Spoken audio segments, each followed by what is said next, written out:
in the sparkling water of the River Wye in Wales. They are launching canoes and trying to paddle people towards inner transformation. We've been doing research on looking at what happens to the connections of nature and significant shifts in hopefulness, in mood, in self-esteem and confidence. 20-year-old Harry Harmer says he had to overcome fear and force himself to get into that canoe. He's part of a group of young people suffering anxiety and varying forms of depression.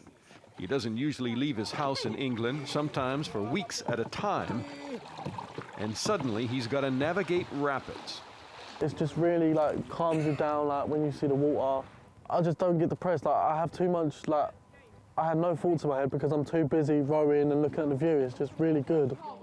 For 3 days they are paddling, just today navigating and pushing through 12 miles of river.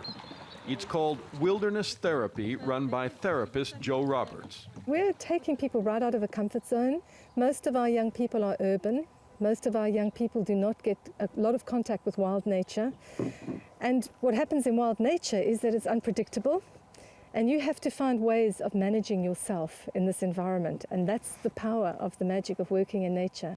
Researchers at the University of Essex in England have tracked the program for a decade.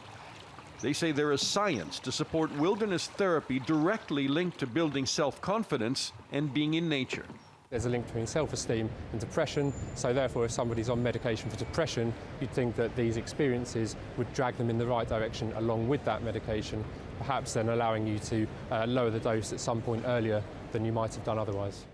There's a growing number of health professionals who think the key in fighting depression doesn't lie in prescribing more pills and medication, but in fact taking people out of controlled groups, teaching them how to overcome adversity, and also just physical exercise, the use of muscles acting as a filter in the body to rid the body of natural chemicals that have been linked to depression.